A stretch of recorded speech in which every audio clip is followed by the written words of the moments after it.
The Complete Works of William Shakespeare by William Shakespeare. Act III.SCENE 2. London. The palace entered the Duke of Norfolk, the Duke of Suffolk, the Earl of Surrey, and the Lord Chamberlain Norfolk.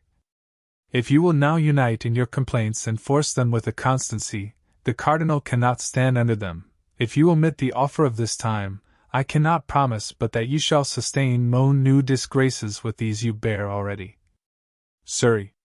I am joyful to meet the least occasion that may give me remembrance of my father-in-law, the Duke, to be revenged on him. Suffolk. Which of the peers have uncontemned gone by him, or at least strangely neglected? When did he regard the stamp of nobleness in any person out of himself? Chamberlain. My lords, you speak your pleasures. What he deserves of you and me I know, what we can do to him though now the time gives way to us I much fear. If you cannot bar his access to King, never attempt anything on him, for he hath a witchcraft over the king's tongue. Norfolk. Oh, fear him not. His spell in that is out. The king hath found matter against him that forever mars the honey of his language. No, he settled, not to come off, in his displeasure. Surrey. Sir, I should be glad to hear such news as this once every hour. Norfolk. Believe it, this is true, in the divorce his contrary proceedings are all unfolded, wherein he appears as I would wish mine enemy.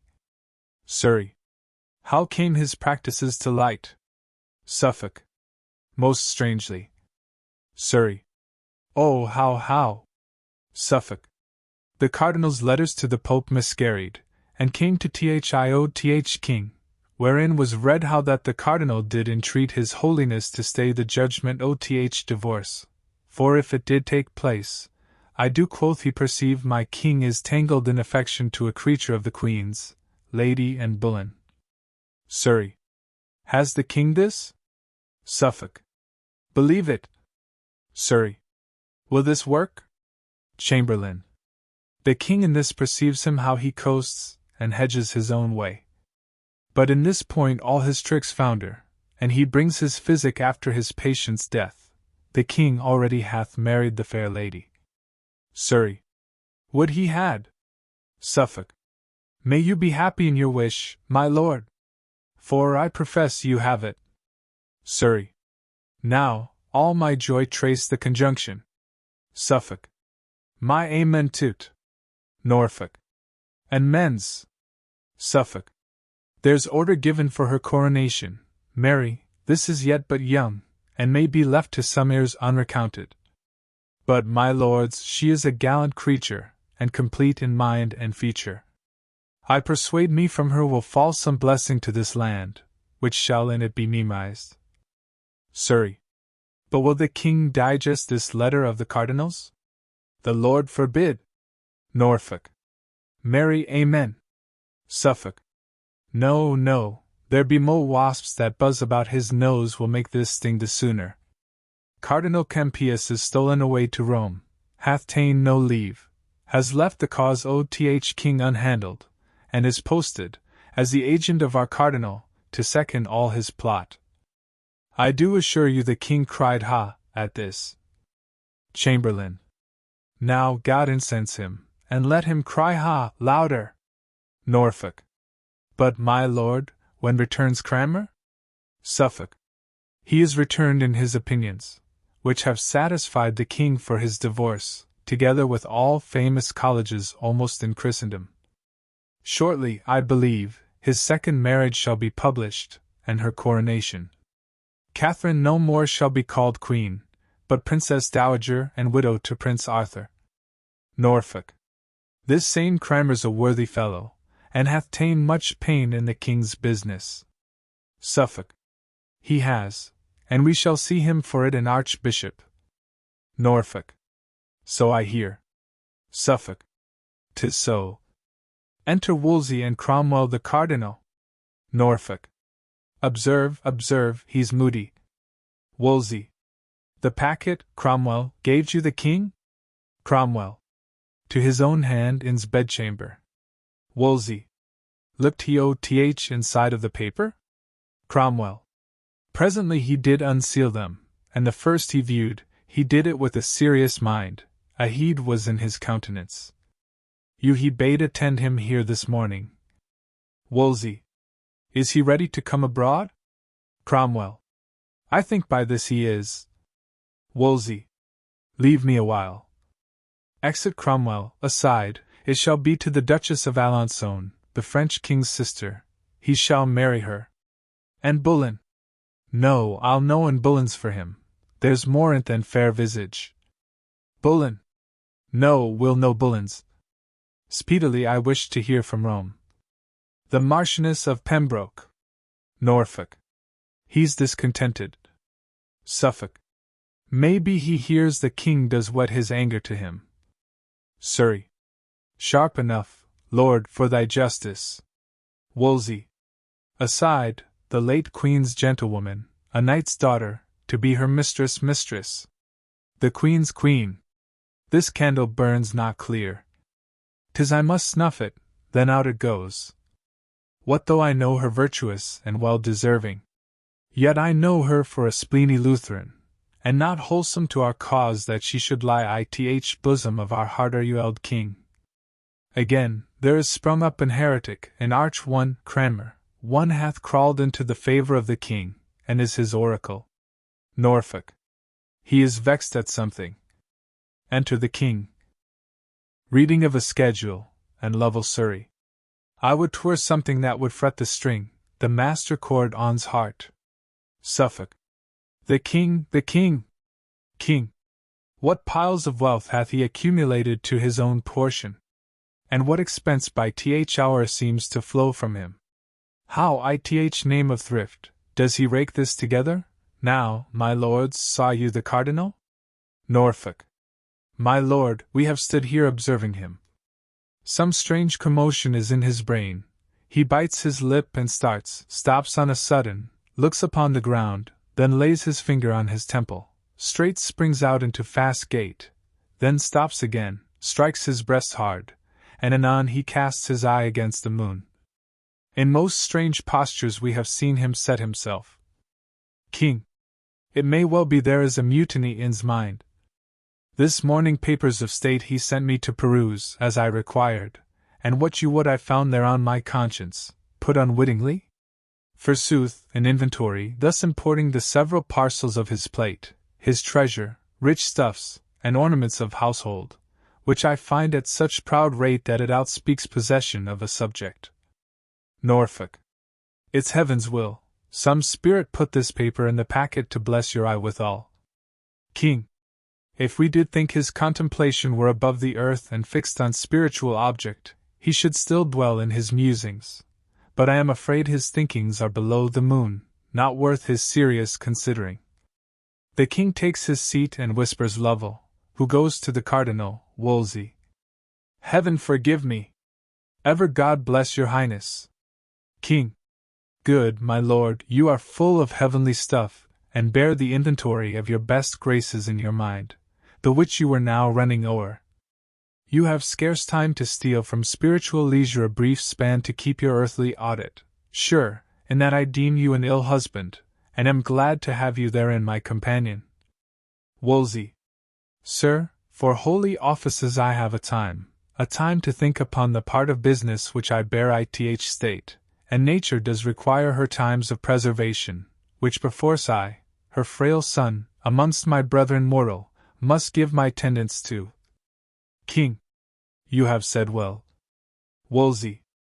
And ever may your highness yoke together, as I will lend you cause, my doing well with my well saying. King. 'Tis well said again, and 'tis a kind of good deed to say well, and yet words are no deeds. My father loved you, he said he did, and with his deed did crown his word upon you. Since I had my office I have kept you next my heart, have not alone employed you where high profits might come home, but pardoned my present havings to bestow my bounties upon you. Wolsey. Aside, what should this mean? Surrey. Aside, the Lord increase this business. King. Have I not made you the prime man of the state? I pray you tell me if what I now pronounce you have found true, and if you may confess it, say withal if you are bound to us or no. What say you? Wolsey. My sovereign, I confess your royal graces, showarded on me daily, have been more than could my studied purposes requite, which went beyond all man's endeavors. My endeavors have ever come too short of my desires, yet filled with my abilities. Mine own ends have been mine, so that evermore they pointed to good of your most sacred person and the profit of the state. For your great graces heaped upon me, poor undeserver, I can nothing render but allegiant thanks. My prayers to heaven for you, my loyalty, which ever has and ever shall be growing, till death, that winter, kill it. King. Fairly answered. A loyal and obedient subject is therein illustrated. The honor of it does pay the act of it, as, contrary, the foulness is the punishment. I presume that, as my hand has opened bounty to you, my heart dropped love, my power rained honor, more on you than any, so your hand and heart, your brain, and every function of your power, should, notwithstanding that your bond of duty, as 'twere in love's particular, be more to me, your friend, than any. Wolsey.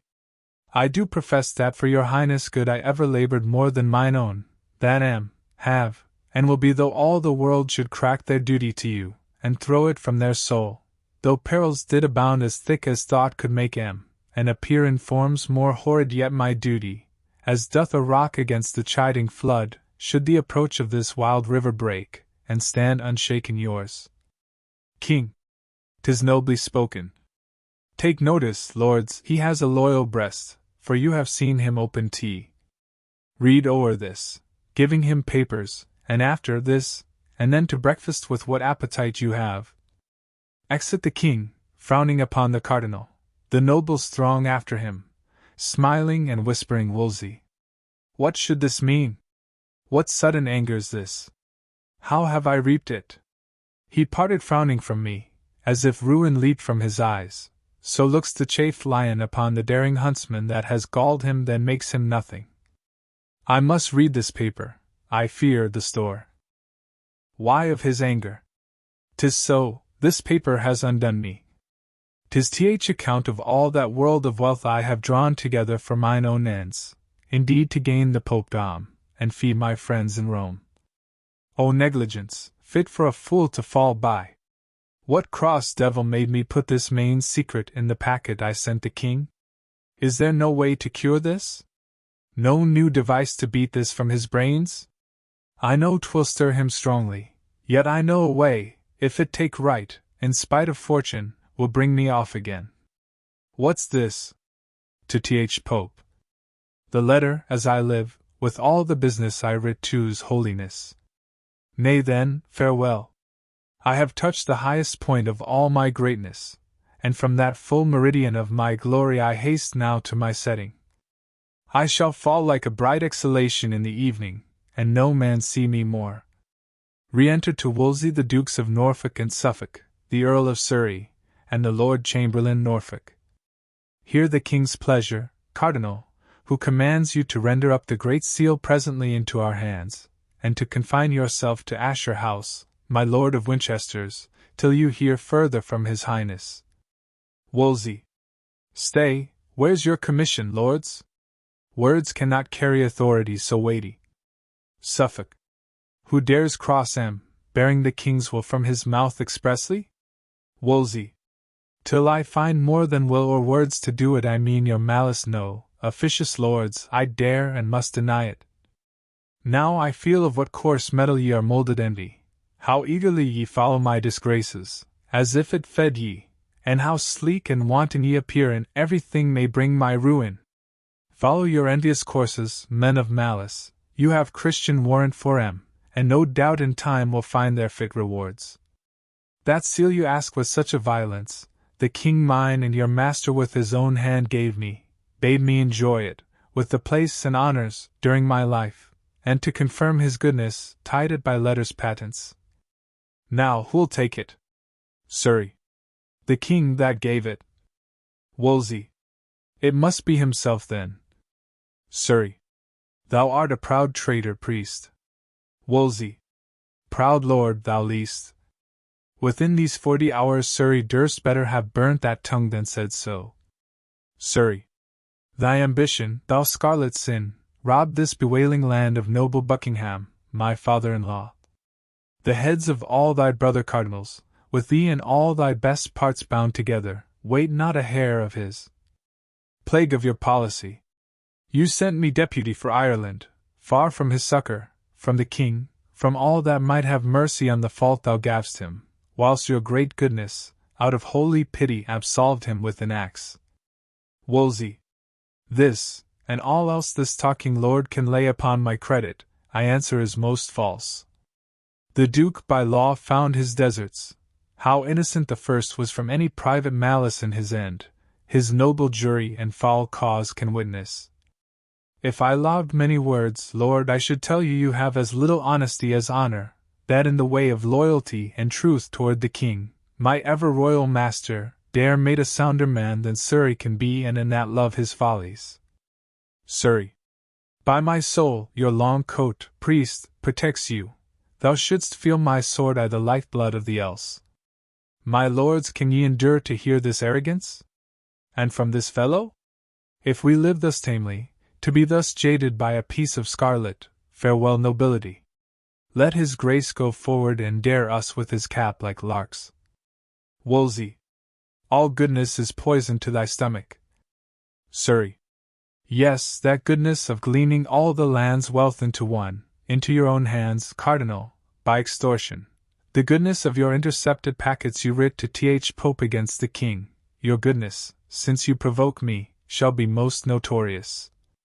My Lord of Norfolk, as you are truly noble, as you respect the common good, the state of our despot's nobility, our issues, whom, if he live, will scarce be gentlemen, produce the grand sum of his sins, the articles collected from his life. I'll startle you worse than the sacring bell, when the brown wench lay kissing in your arms, Lord Cardinal. Wolsey, how much, methinks, I could despise this man, but that I am bound in charity against it.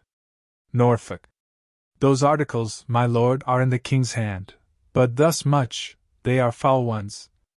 Wolsey, so much fairer and spotless shall mine innocence arise, when the king knows my truth.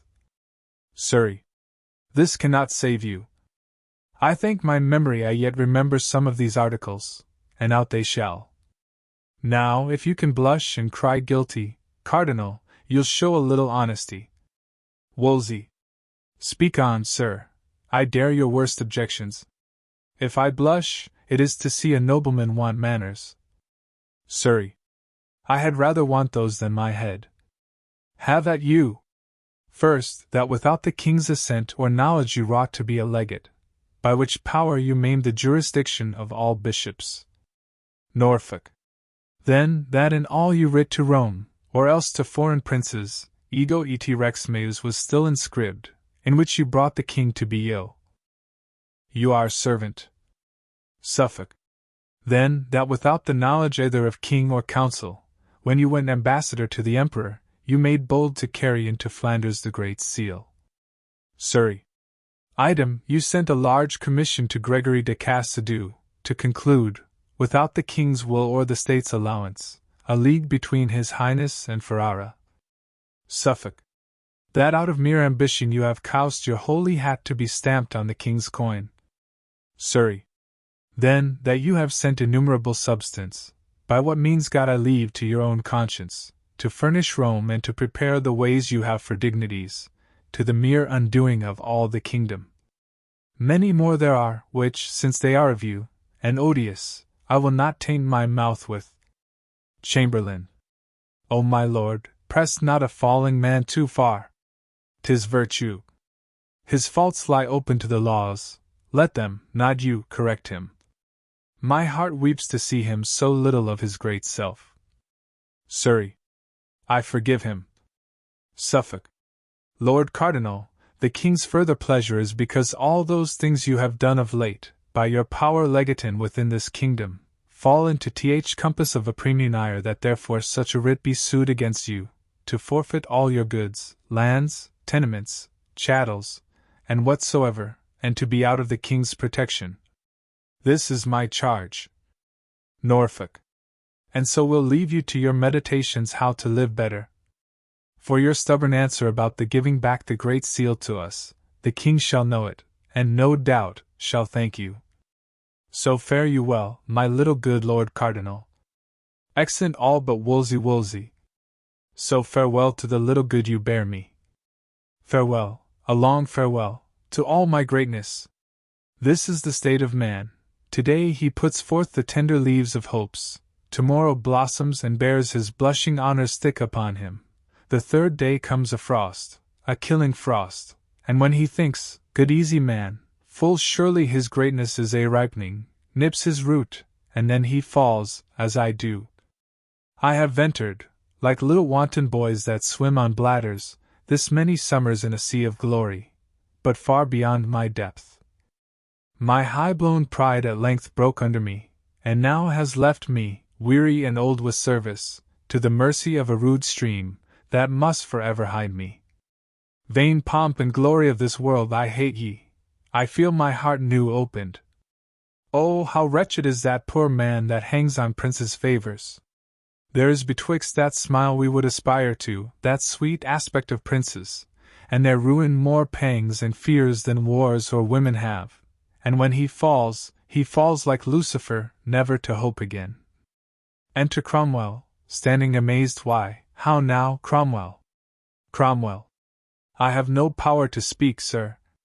Wolsey. What, amazed at my misfortunes? Can thy spirit wonder a great man should decline? Nay, and you weep, I am fallen indeed. Cromwell. How does your grace? Wolsey. Why, well, never so truly happy, my good Cromwell. I know myself now, and I feel within me a peace above all earthly dignities, a still and quiet conscience. The king has cured me, I humbly thank his grace, and from these shoulders, these ruined pillars, out of pity, taking a load would sink a navy too much honor. Oh, 'tis a burden, Cromwell, 'tis a burden too heavy for a man that hopes for heaven. Cromwell. I am glad your grace has made that right use of it. Wolsey. I hope I have. I am able now, methinks, out of a fortitude of soul I feel, to endure more miseries and greater far than my weak-hearted enemies dare offer. What news abroad? Cromwell. The heaviest and the worst is your displeasure with the king. Wolsey. God bless him. Cromwell. The next is that Sir Thomas More is chosen Lord Chancellor in your place. Wolsey. That's somewhat sudden. But he's a learned man. May he continue long in his Highness' favour, and do justice for truth's sake and his conscience, that his bones, when he has run his course and sleeps in blessings, may have a tomb of orphans' tears wept on him. What more? Cromwell. That Cranmer is returned with welcome, installed Lord Archbishop of Canterbury. Wolsey. That's news indeed. Cromwell. Last, that the Lady Anne, whom the king hath in secrecy long married, this day was viewed in open as his queen, going to chapel, and the voice is now only about her coronation. Wolsey. There was the weight that pulled me down. O Cromwell, the king has gone beyond me. All my glories in that one woman I have lost forever. No son shall ever usher forth mine honors, or gild again the noble troops that waited upon my smiles. Go get thee from me, Cromwell. I am a poor fallen man, unworthy now to be thy lord and master. Seek the king, that sun, I pray, may never set. I have told him what and how true thou art. He will advance thee. Some little memory of me will stir him. I know his noble nature not to let thy hopeful service perish too. Good Cromwell, neglect him not, make use now, and provide for thine own future safety. Cromwell. O my lord, must I then leave you? Must I? Nay. Ds forego so good, so noble, and so true a master? Bear witness, all that have not hearts of iron, with what a sorrow Cromwell leaves his lord. The king shall have my service, but my prayers forever and forever shall be yours. Wolsey. Cromwell, I did not think to shed a tear in all my miseries, but thou hast forked me, out of thy honest truth, to play the woman. Let's dry our eyes, and thus far hear me, Cromwell, and when I am forgotten, as I shall be, and sleep in dull cold marble, where no mention of me more must be heard of, say I taught thee, say Wolsey, that once trod the ways of glory, and sounded all the depths and shoals of honor, found thee a way, out of his wreck, to rise in a sure and safe one, though thy master missed it. Mark but my fall, and that ruined me. Cromwell, I charge thee, fling away ambition, by that sin fell the angels. How can man then, the image of his Maker, hope to win by it? Love thyself last, cherish those hearts that hate thee, corruption wins not more than honesty. Still in thy right hand carry gentle peace to silence envious tongues. Be just, and fear not, let all the ends thou aim'st at be thy country's, thy God's, and truth's. Then, if thou fall'st, O Cromwell, thou fall'st a blessed martyr. Serve the king, and prithee lead me in. There take an inventory of all I have to the last penny, 'tis the king's. My robe, and my integrity to heaven, is all I dare now call mine own. O Cromwell, Cromwell! Had I but served my God with half the zeal I served my king, he would not in mine age have left me naked to mine enemies. Cromwell. Good sir, have patience. Wolsey. So I have. Farewell the hopes of court. My hopes in heaven do dwell. Exeunt.